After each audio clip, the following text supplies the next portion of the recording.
He kept waiting for the right moment, believed that patience was strength, that silence was wisdom. But one day he realized time had been listening, and it stopped waiting too. You think there's time, not in a loud way, not like someone standing with a clock shouting. No, it's quieter than that.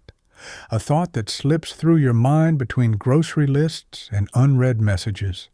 A soft lie. I'll do it tomorrow. I'll speak when I'm ready. It's just not the right moment yet. You don't even notice how often you say it. But life does. One by one, those unspoken words pile up. Unsent messages, half-finished dreams, suppressed anger, swallowed truths. And you sit in the middle of it all, calling it patience, calling it love, calling it maturity. But let me tell you something no one wants to admit. Sometimes silence is just fear in disguise, the kind that wears a mask so well you start calling it virtue. And when it breaks, because it always does, you stand there, stunned, holding the ruins of something you built by waiting.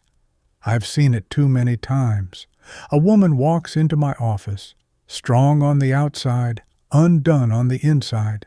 She doesn't ask for advice. She doesn't need pity. She just needs someone to look her in the eyes and say what no one else dares.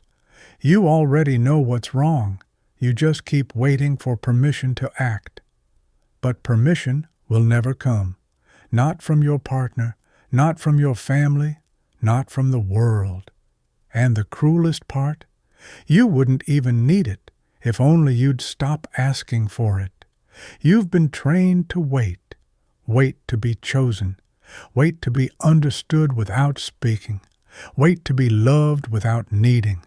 Wait until you're easier to love, less emotional, more agreeable, quieter.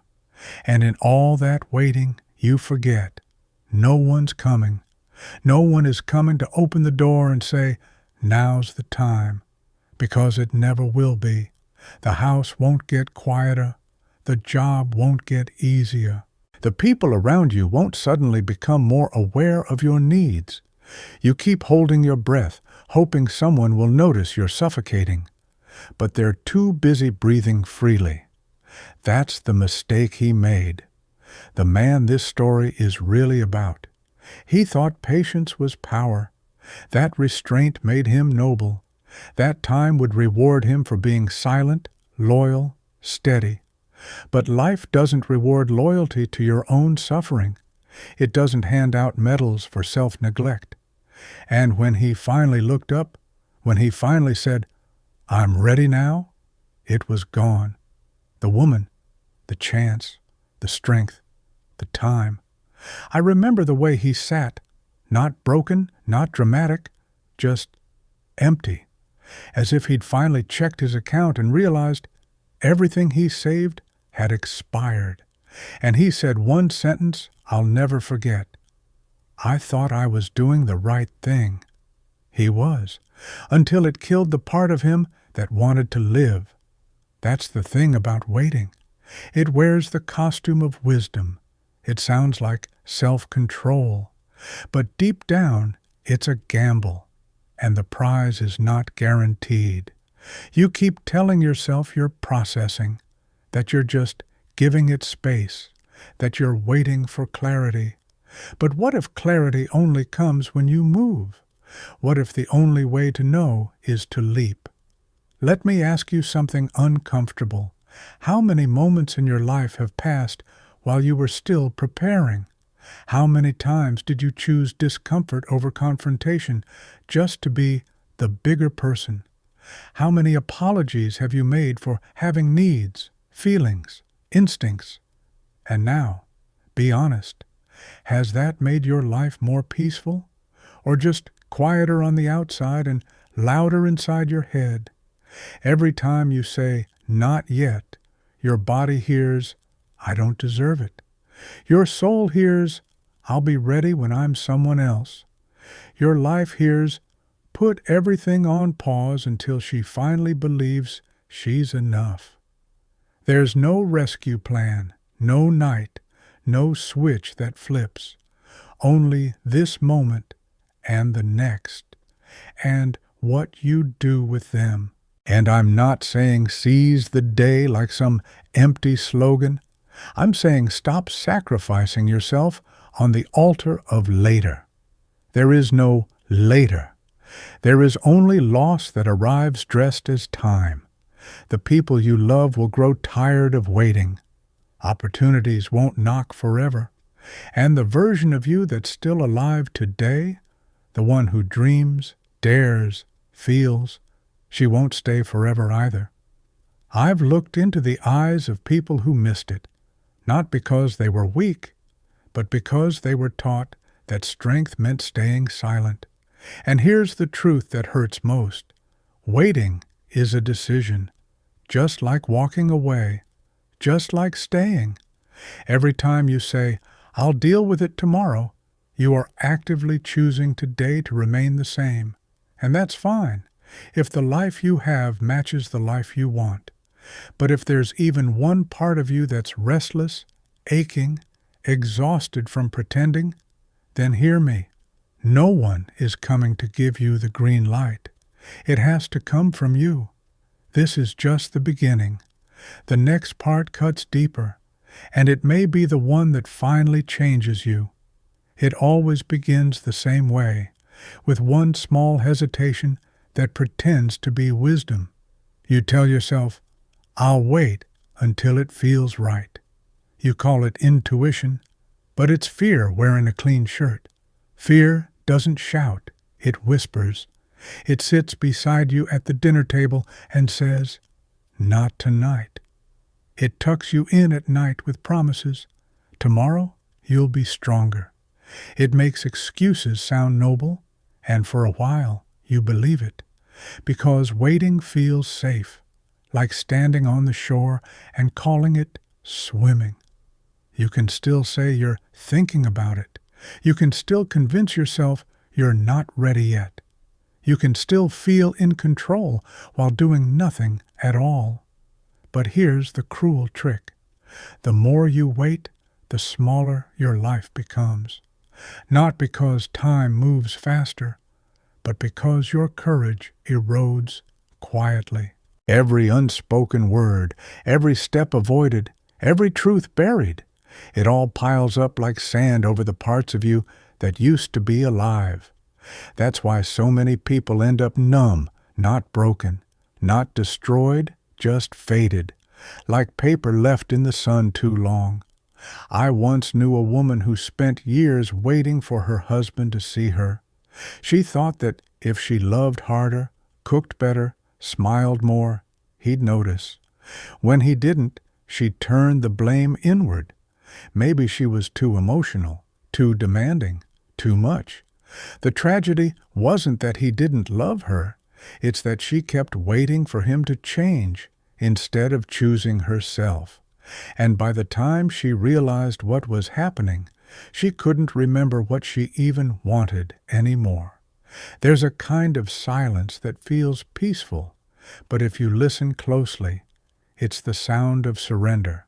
You tell yourself it's maturity, that you're keeping the peace. But peace built on self-erasure isn't peace. It's exile. When you swallow every no that wants to escape your throat, when you dress your pain as patience, you teach the world that your boundaries are negotiable. And the world, my dear, is always listening. I've seen what happens when you wait too long to speak. You start saying less and less, until even your thoughts sound like whispers. You start shrinking yourself so you don't disturb anyone else's comfort. You start mistaking invisibility for safety. And then one day you look in the mirror and can't recognize the person staring back, not because she's changed, but because she stopped existing a long time ago. People think tragedy is a single event, a betrayal, a loss, a goodbye. But often it's quieter. It's the slow corrosion of your own will, drop by drop, year by year. The tragedy is not what happens to you, but what you allow to keep happening after it already has. There's something you need to understand about fear. It doesn't need to be loud to destroy you. It just needs time. It waits. It watches. It learns the shape of your excuses, and then it becomes your logic. You start saying things like, "It's not the right time," or "I just want to be sure," or "Maybe it's selfish to want more." Those sentences sound reasonable. They sound adult, but they are fear, perfectly disguised as responsibility. One day, someone asked me, "How do you know when the right time has come?"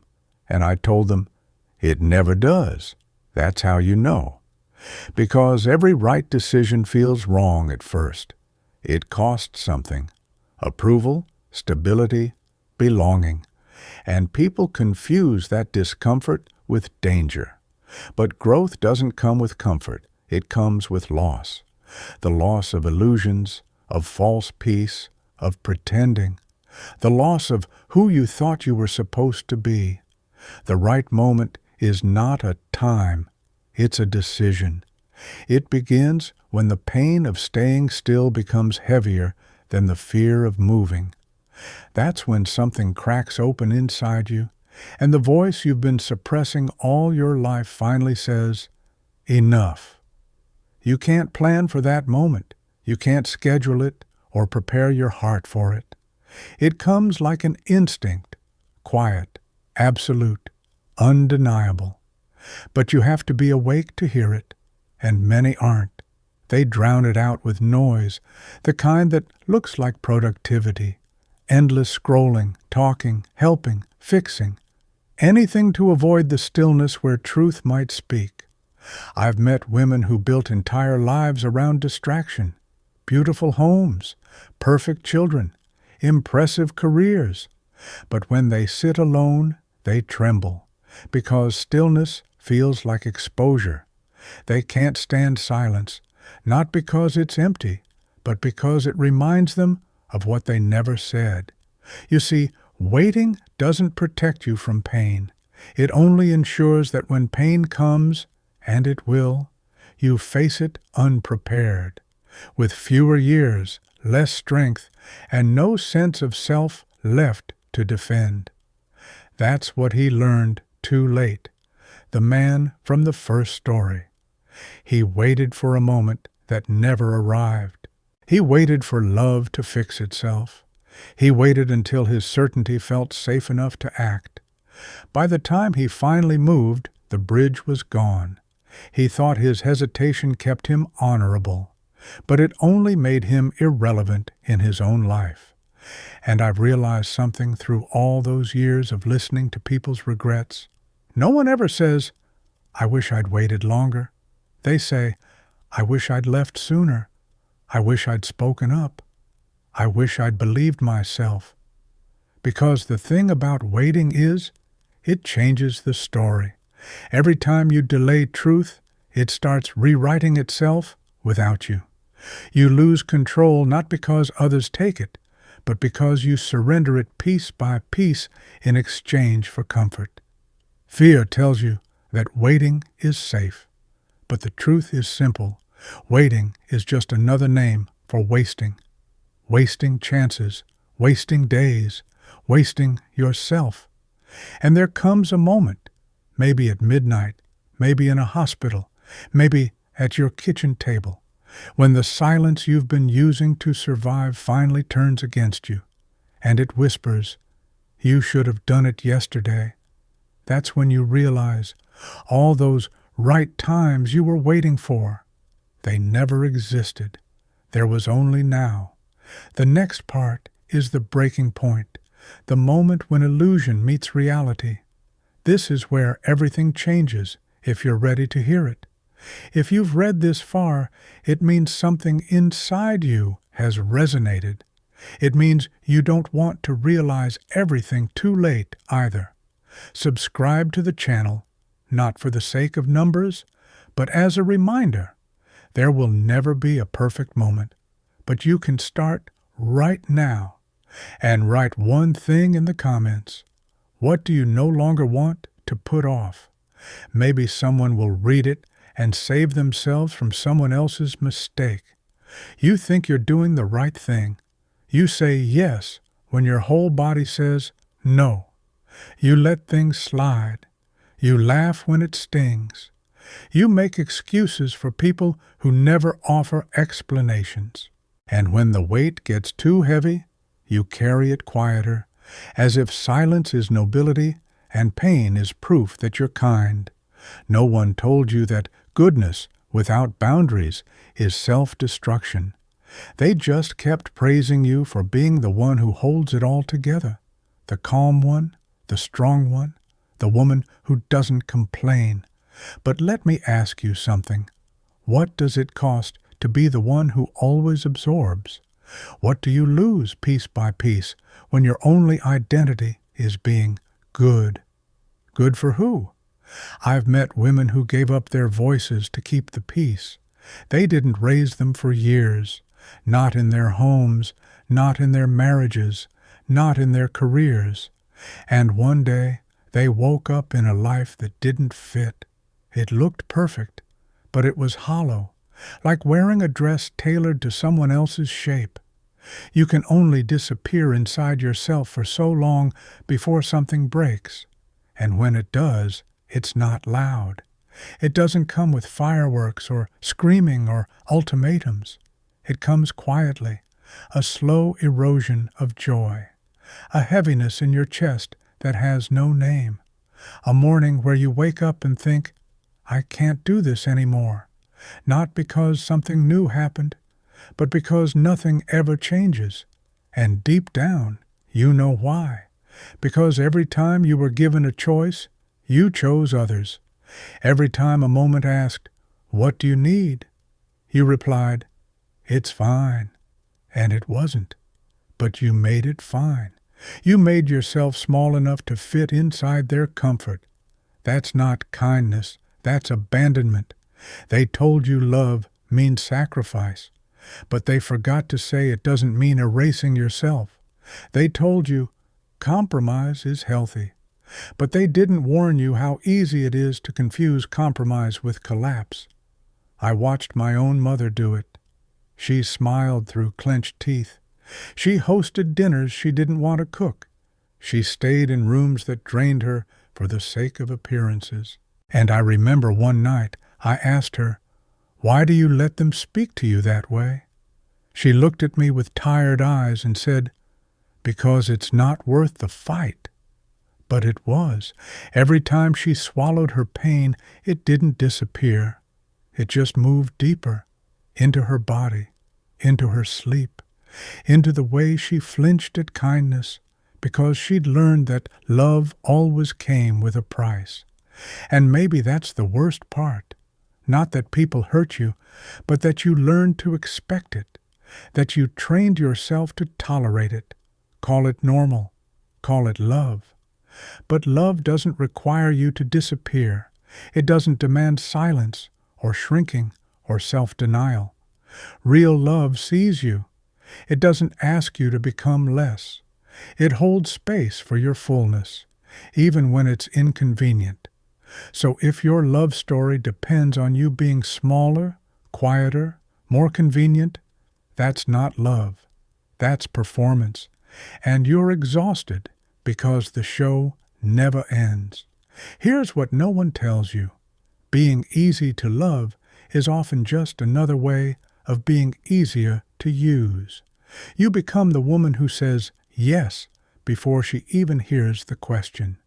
The one who cancels her needs, her dreams, her voice, just to avoid disappointing anyone. But disappointment is not a death sentence. It's a boundary. And boundaries, my dear, are the birthplace of peace. They protect what is sacred, not from hate, but from erosion. And you are sacred, even if you've forgotten, even if you've spent decades proving you can survive without being chosen. You shouldn't have to prove your worth by burning out for others. You shouldn't have to bleed emotionally just to be told, you're such a good person. Because here's the ugly truth. The world benefits from your silence. It profits from your guilt. It thrives on women who don't ask for anything, but give everything. You were never meant to be selfless to the point of invisibility. You were meant to be whole, and that wholeness includes fire, voice, limits, not just patience and smiles. I've seen what happens when you break that pattern. At first, people get angry. They call you cold, difficult, selfish, because you stopped playing the role. But keep going. Let them be uncomfortable. Their discomfort is not your responsibility. Your responsibility is to the girl inside you who waited years to be protected. And let me be clear, you don't owe anyone the version of you that made them comfortable. You owe yourself the version that makes you free. That's the moment everything shifts, when you stop chasing peace and start building it, when you stop asking for love and start choosing it, starting with yourself. It won't be easy. You'll grieve the loss of your old self, the one who endured, who pleased, who performed. But grief is not a failure. It's a doorway. You walk through it not to become someone new, but to finally come home to who you've always been beneath the noise. You don't have to keep earning your place. You don't have to keep proving your softness makes you worthy.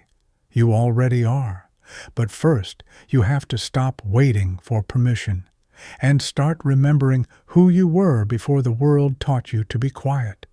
This is the break, the moment the lie collapses. Next comes the rebuilding, quiet, steady, unapologetically yours. It doesn't happen all at once. You don't wake up one day with perfect clarity, free of guilt, and ready to walk out the door. That's the fantasy. That liberation feels like fire. In real life, it's quieter than that, more awkward, more human. It begins with a moment so small, you almost miss it. You're standing in the kitchen. Someone asks for something they've asked 100 times before. And instead of smiling and saying, "Of course," you pause, not out of anger, not out of defiance, out of something deeper, a whisper inside you that says, "I don't want to." And for once, you listen. You don't explode. You don't run. You just don't say yes. And in that pause, something returns to you, a part you buried under all the times you made yourself convenient. That's the beginning, not a grand rebellion, a moment of self-loyalty. And it feels wrong at first. Your body isn't used to it. Your nervous system lights up like you're in danger, because for years, being safe meant being agreeable. But this time, you don't override it. You sit in the discomfort, and slowly the panic fades. What remains is peace. Not relief, peace. Relief is what you feel when you avoid something. Peace is what you feel when you face it and stay. You start noticing things differently. Not the world, you. The way you say, "I'm fine," and immediately feel resentment under your tongue. The way you walk into certain rooms and feel yourself shrinking without even realizing it. The way you nod along to conversations that bore or insult you, just to keep the tone light. Suddenly, you don't want to do that anymore. Not because you're angry, because you're tired of betraying yourself to be digestible. And people notice. Some quietly drift away. Some ask, "What's wrong with you?" Some accuse you of being different, and they're right. You are. You're becoming honest. And honesty is loud, even when it's whispered, especially to those who only knew the version of you who never said no. But this part is important. You don't need to fight them. You don't need to explain. You don't need to convince anyone that your boundaries are valid. Because here's the truth. Anyone who demands justification for your healing was never invested in your wholeness to begin with. It stings, I know. You wanted to keep everyone and still find yourself. But not everyone is meant to come with you. Some people only love you when you're breaking yourself into smaller pieces. That's not your failure, that's their limit. So you learn to grieve, not just people, but versions of yourself. The one who kept the peace, the one who over-delivered, the one who thought love had to be earned through sacrifice. You don't hate her, you thank her. She got you this far. But now it's your job to move without her weight on your back. You begin building a new relationship with silence. Not the silence that comes from repression, the kind that's full, unapologetic. You no longer feel the urge to fill every gap with explanations or softening language. You learn that no is a sentence and silence is an answer. You stop apologizing for existing. You stop defending your feelings like they're a case to be won in court. You let discomfort be present, yours, theirs. You survive it, and realize that survival isn't the point anymore. Now, you want life, not endurance, not tolerance, not getting through it, but living fully, messily, honestly. And you start to hear something new, not the voices of guilt, not the echoes of shame. Your own voice, faint at first, then steadier. It says strange things like, I don't want to go to that dinner, or I don't enjoy this friendship, or I don't believe that anymore. And at first, you question yourself. Who am I to set boundaries? Who am I to change my mind? Who am I to want something more? But then something clicks. You're the only one who can. You're the one living this life. You're the one carrying this body, this mind, this history. And suddenly, being liked becomes less important than being real. Not because you're bitter, but because you're finally clear. You used to seek softness in others. Now you create it within yourself. You used to chase understanding. Now you offer it to yourself first. You used to wait to be chosen. Now you choose, and not out of pride, out of necessity. Because when you spend years molding yourself to other people's comfort, you forget how to recognize your own.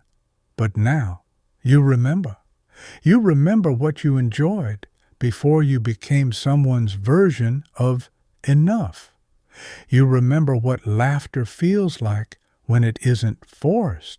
You remember what rest feels like when it's not earned through exhaustion. And the world shifts, not because the people changed, but because you did. You no longer walk into rooms and ask silently, will they like me? You walk in and wonder, do I like it here? That's power, not loud, not aggressive, but rooted, soft on the outside, unshakable underneath. And once you taste that, not being seen, but seeing yourself, you never go back. You stop needing permission. You stop asking the world to reflect your worth. You carry it in your voice, in your choices, in the way you say no without explanation. That's the quiet revolution, the one that doesn't announce itself. It doesn't shout. It simply stops apologizing and starts breathing fully. The final chapter is near, not a conclusion, a quiet knowing, the kind that doesn't scream freedom, but simply no longer asks for it. There's a strange kind of quiet that comes after the breaking. Not relief, not joy, something else. Like walking into a house you once lived in, now emptied of its furniture and noise, and realizing it's still yours. You don't decorate right away. You don't rush to fill the silence. You just stand there and breathe. That's how it feels to finally come back to yourself. After years of being shaped by the world's needs, after giving your softness to people who only wanted silence from you, after mistaking patience for purpose. The noise is gone now, all the voices that once lived in your head, telling you to be smaller, quieter, easier. They're still there, but you don't listen anymore. Not because they stopped shouting, because you stopped asking them who you are. The truth is, you never needed to fight the world. You only needed to stop fighting yourself. That's the shift no one sees. You don't become louder. You become still. You stop negotiating your worth in conversations where you were never heard. You stop reaching for people who made you prove your right to take up space. You stop explaining why you've changed, because finally, you're too at peace to be defensive. And the beautiful part, you don't need to win. You don't need to be understood by everyone. You don't need a perfect ending. You don't need applause. You just need to be able to sit in a room with your own thoughts and not flinch. To look in the mirror without swallowing back apologies. To say, I don't want that, without guilt clinging to your throat. To walk away, not to punish, not to prove, but because staying would mean abandoning yourself again. That's what healing looks like. Not perfect mornings, not glowing skin and morning yoga routines. Healing looks like remembering who you were before the world taught you who to be. It looks like setting the phone down when the old panic creeps in.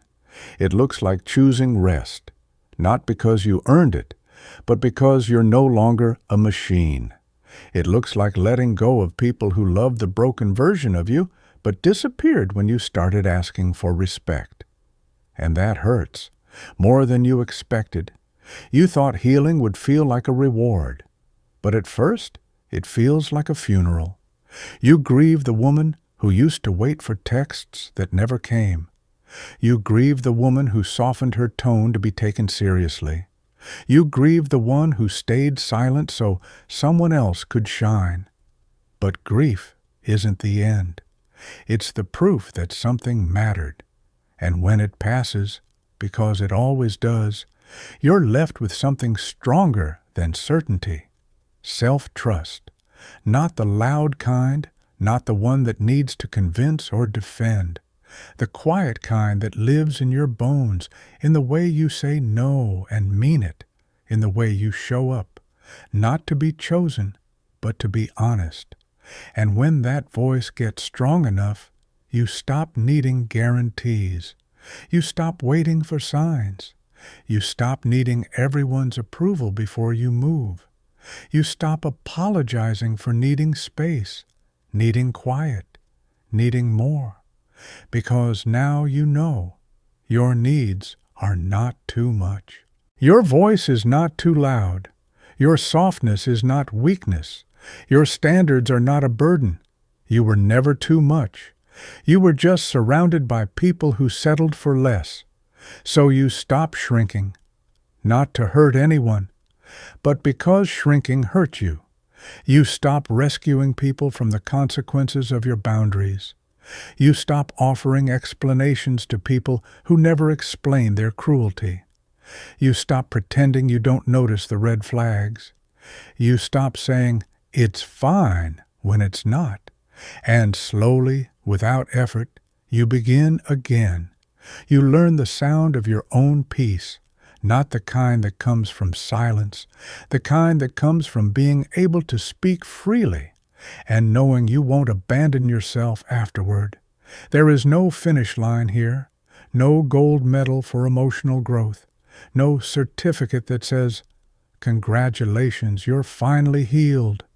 There is only presence, a life that fits your soul, not your wounds, a home built from choices, not survival. That's what I wanted to tell you all along, not to rush, not to prove, just to return to the place inside you that always knew. You were never supposed to be the one who waited in doorways, never supposed to be the one who apologized for existing, never meant to be the one who earned love by breaking herself into smaller pieces. You were meant to be whole, seen, heard, held, even if it's only by yourself. And if you ask me what freedom feels like, I'll tell you this. It's the moment you stop explaining your value and simply live it. It's waking up without dread. It's walking away without permission.